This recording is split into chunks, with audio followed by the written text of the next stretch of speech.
Hello viewers, this is Sai Jatin and welcome to today's video. Hope you all are doing well in your life.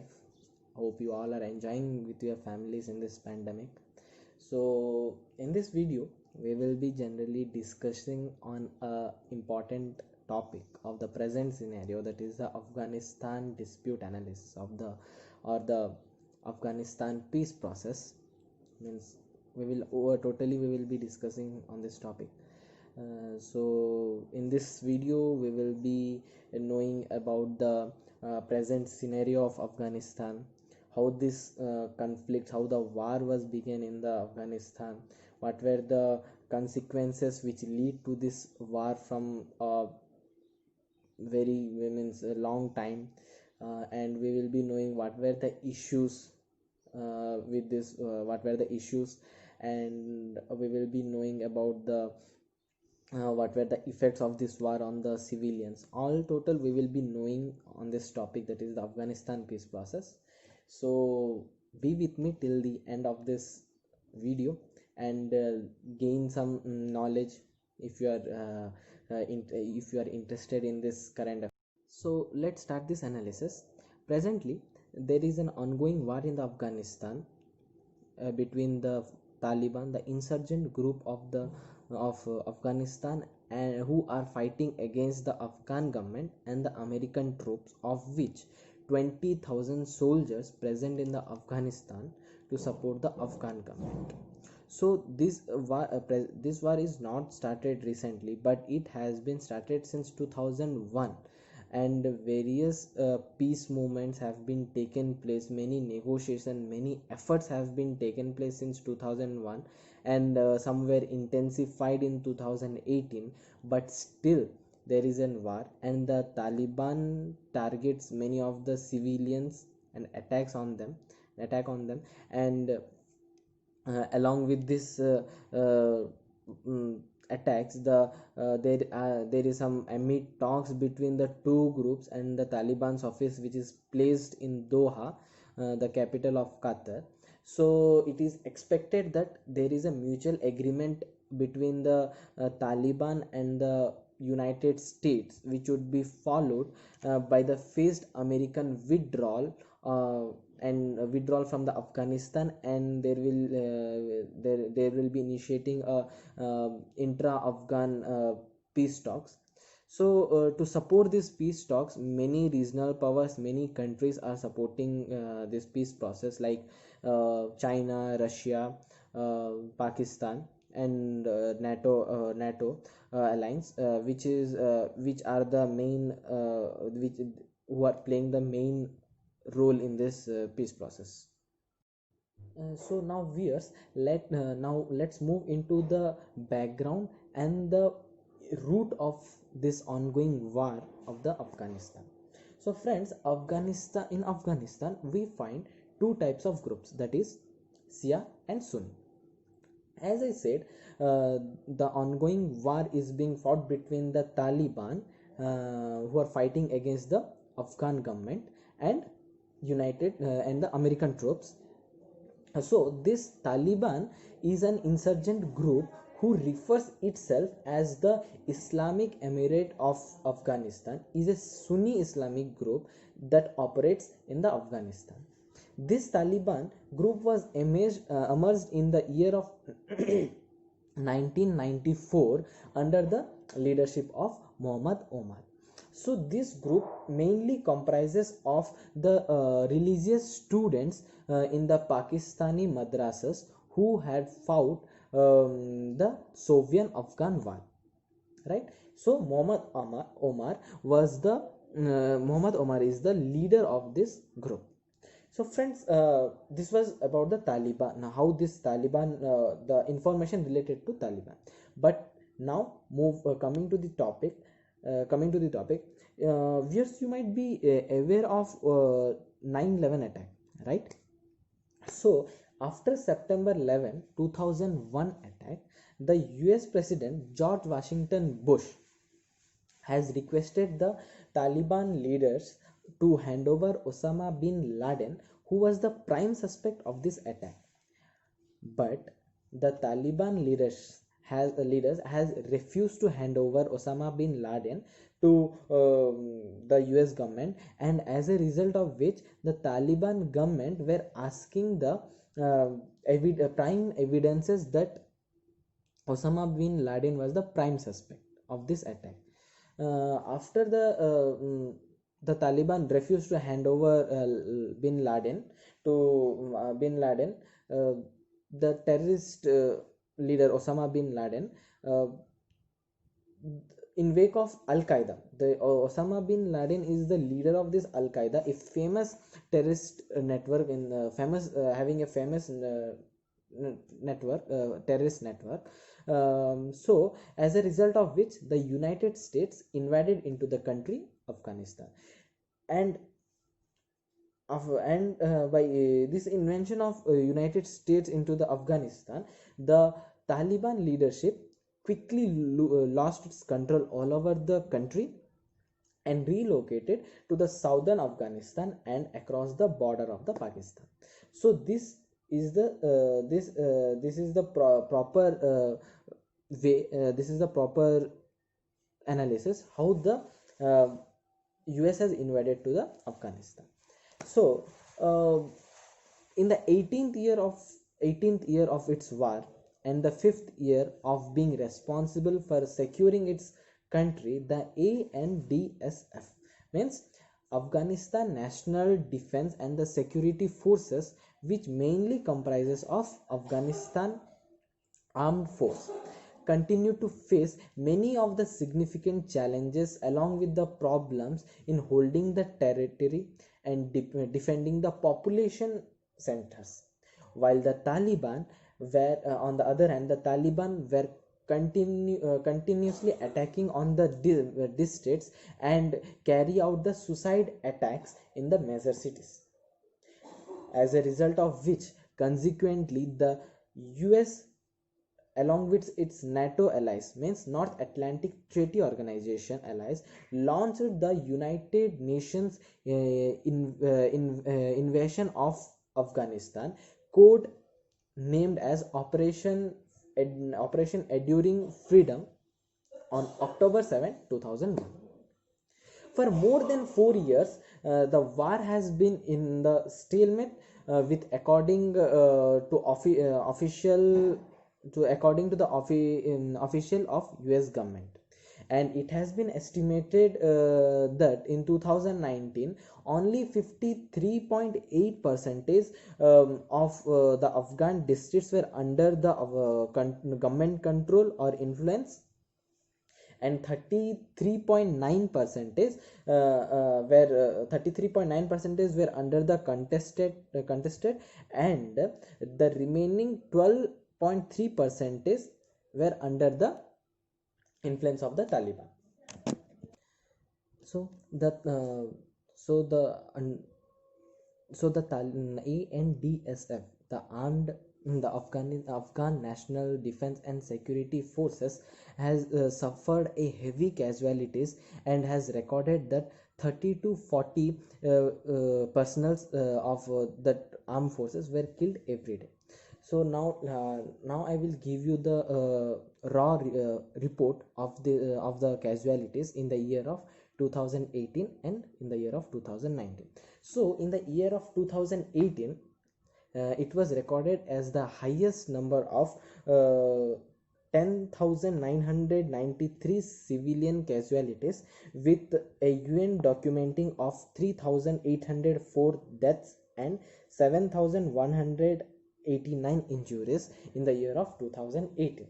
But by the God's grace, in the year of 2019 there was a steep decline in the in this casualties, and it was recorded that 3,900 3,403 civilians were killed, with 6,989 injured, and the civilian casualties exceeded to 10,000 for the sixth year in a row.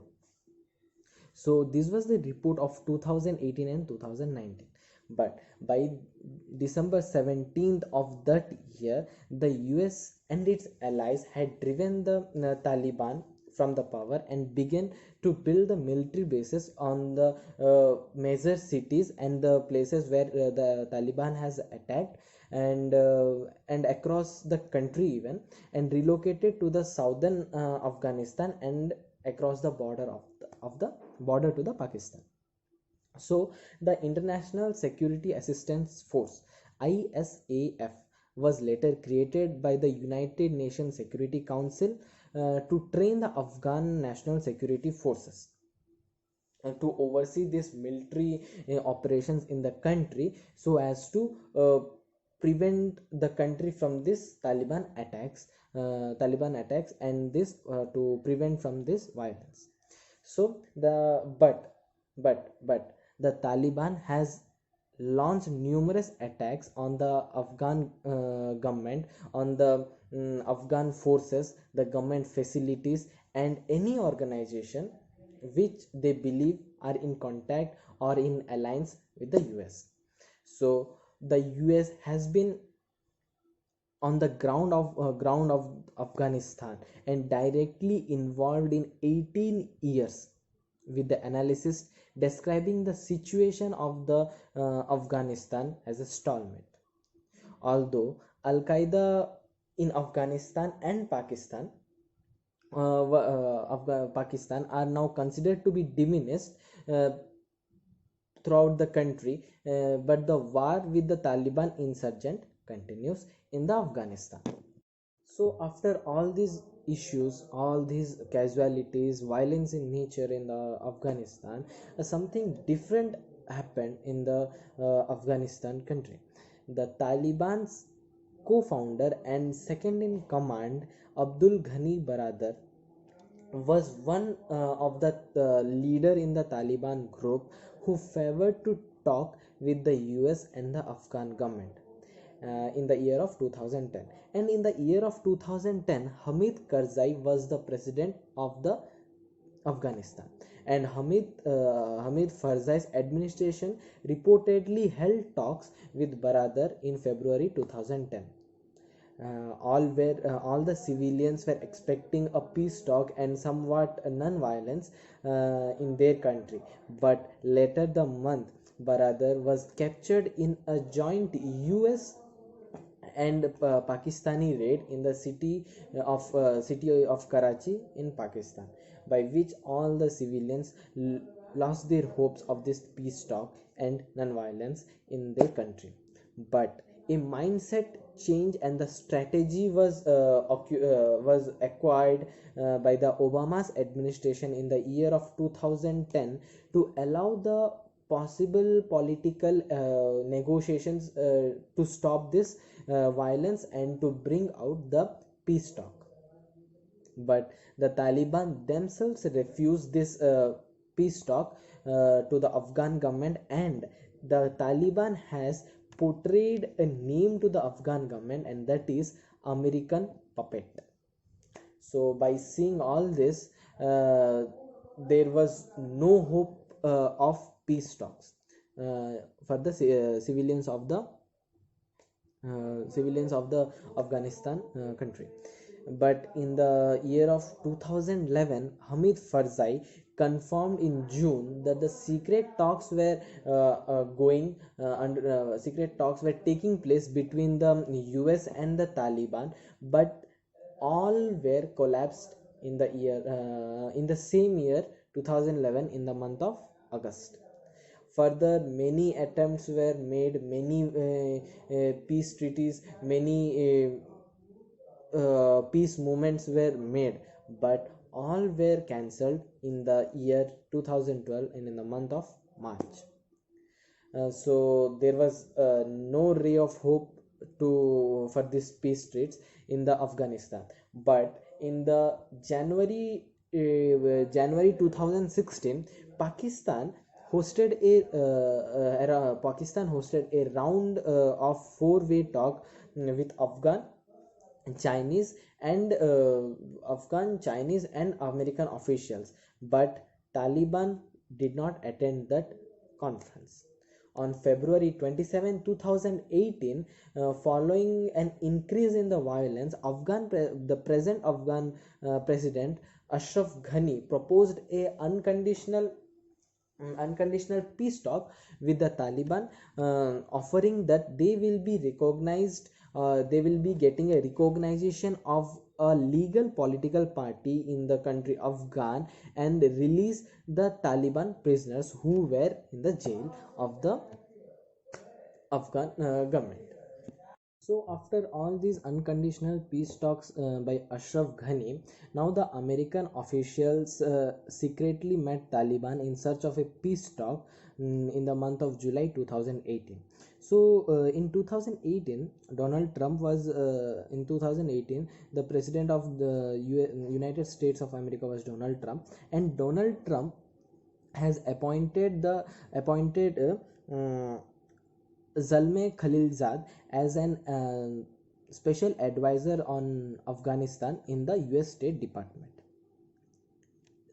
But between April 29 to May 3, 2019, the Afghan government has organized a loyal jigra.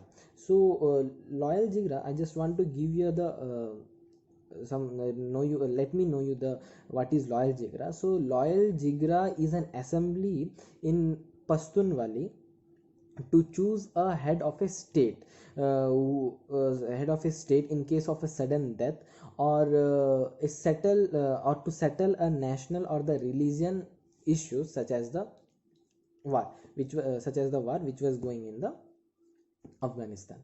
So Afghan government has organized this loyal jigra to discuss the peace talks, and the Taliban was invited to this peace talk, but as usual the Taliban has not attended this peace talk.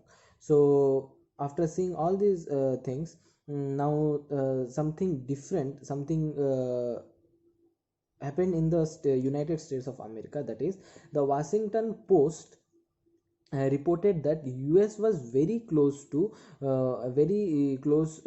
reaching this peace deal with the Taliban, and was preparing to withdraw 5,000 troops from the ground of the Afghanistan. But Trump has cancelled this peace talk in response of the attack in the Kabul that killed one American soldier and 11 other peoples in that attack. So by seeing these collapsive talks with the US, now the Taliban has approach and delegation towards the Russia to discuss on the perspectives of the withdrawals of the US troops from their ground, or from their country Afghanistan. And on September 18 2019, Taliban has stated that their doors are open and the Trump should decide to resume the peace talk in the future. This was stated by the Taliban in the September 18 2019. So by seeing this, on February 29 2020, the United States and the Taliban signed a peace process agreement in the Doha, the capital city of Qatar. So this peace talk agreement was named as Doha Agreement. So in this Doha Agreement, it includes the withdrawal of all American and the NATO troops from the Afghanistan, a Taliban pledge to prevent Al-Qaeda from operating in areas under Taliban control, and the talks between the Taliban and the Afghan government. This was included in that Doha Agreement. So after this agreement, the United States agreed to an initial reduction of the force level from 13,000 to 8,600 by July 20, and followed by full withdrawal of the troops from the Afghanistan government within 14 months of these commitments. 14 months of the commitment. Then the United States also committed, along with this the United States also committed that they will be closing all the closing the five military bases within 135 days, and express its incent end to the economic sanctions by the Taliban in by August 27 2020.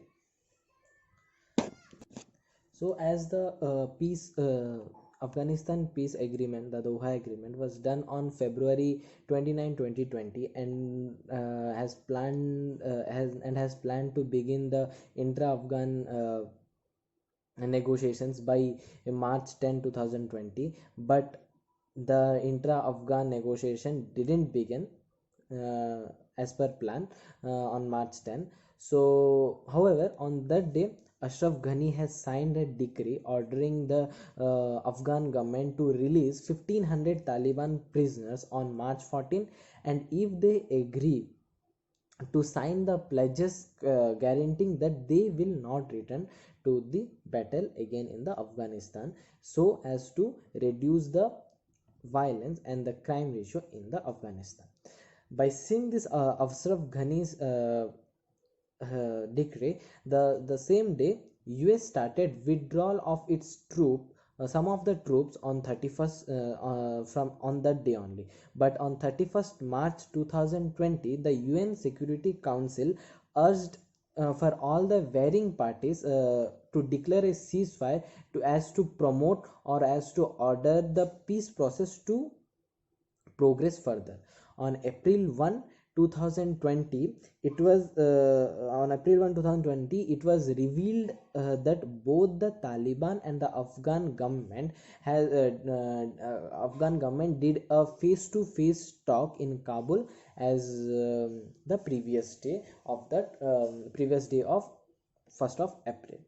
But but it was seen that from 1st of March to 15th of April 2020, the Taliban conducted near about 4500 attacks in the Afghanistan, which showed an increase of the crime and the violence near about 70% compared to that of the previous year, in the year of 2019 and the 2018, which was recorded as the highest attacks by the Taliban. And more than on 15th April, it was found that near about 900 Afghan security forces were killed in this period. On 22nd June 2020, Afghanistan reported as the bloodiest week in 19 years of the war, during of which 291 members of the Afghanistan National Defense and the Security Forces, that is ANDSF, were killed, and 550 others wounded in 422 attacks carried out by the Taliban, and at least 42 civilians, including the women and the child, were also killed in these attacks, and near about 105 others were wounded by the Taliban attacks across 18 provinces. So, being this peace process was executed, the Taliban was continuously attacking on the civilians to gain the power in its country. But on May 17, 2020, Ghani signed a power sharing deal with his rival Abdullah, who was a part of the Taliban group. This deal ended long running dispute about the results of 2019 Afghan presidential elections, and assigned responsibility for a peace treaty or the peace negotiation to the Abdullah. So by August 2020, the Afghan government had released 5100 prisoners, and the Taliban released 1000. However, the Afghan government refused to release 400 prisoners because these 400 prisoners were the prime suspect of some of the major crimes which has been taken place in the country of Afghanistan. And President Ghani also stated that he will organize a loyal zirga, and will discuss discuss in Loyal Zirga from 7th to 9th of August 7th to 9th of August 2020. And at last the Zirga agreed to free 400 remaining prisoners. So at last the talks between the Afghan government and the Taliban government has begun in Doha on September 12, 2020, and the negotiations were set for March but have been cancelled. As I said, these it was planned to be start from March 10, 2020, but it has been cancelled and was delayed over a small prisoner exchange dispute. And uh, in this negotiation, the talks between the Afghan and the Taliban government, Mavlavi Abdul Hakim was leading the negotiation for the Taliban. So Mavlavi Abdul Hakim he's the group chief leader, chief justice, and he is the close confidant to Akundaja. So Mavlavi Abdul Hakim was leading this negotiation between the Afghan government and the Taliban. So Abdullah will be one of the leading figures for the Afghan government negotiating team, and the Afghan government will comprises its team with some of the human rights activities. So now coming to the last part of this analysis, that is, what is the importance of India in this intra-Afghan peace talk. So let me tell you viewers that IC 814 hijacking case where an Indian Airlines was hijacked, Indian Airlines aircraft was hijacked and was taken to Kandahar in the year of 1999. This operation was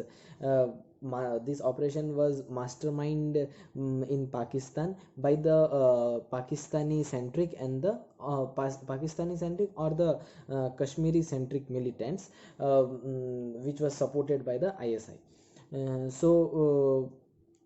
But the fact of this operation was that the the negotiations which was panned out in the Kandahar was under the supervision of the Taliban government, was the Taliban, and had Taliban, and which was having a deep impact on India.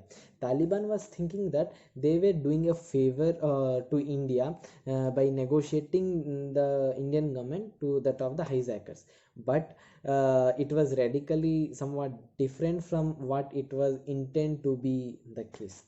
No doubt, Afghanistan is very important for India if we see in the perspective of India's regional aspirations, but it is also very important in the security sense, because there is always an anxiety in the Delhi about if Pakistani friendly government or the entity rising to the power in the Kabul, because Taliban was somewhat Taliban and the Afghan government was rising the power in the Kabul, so there is always an anxiety in the Delhi. So India is definitely concerned about the American troops withdrawal from the Afghan government, and it was also very much concerned when the Soviets, the Russians were leaving, and India was concerned about that one also. But why India was concerned about American and the Russians withdrawal? Because India wants to know and wants to know about who would occupy the power in Afghanistan. So India was somewhat very much concerned about it.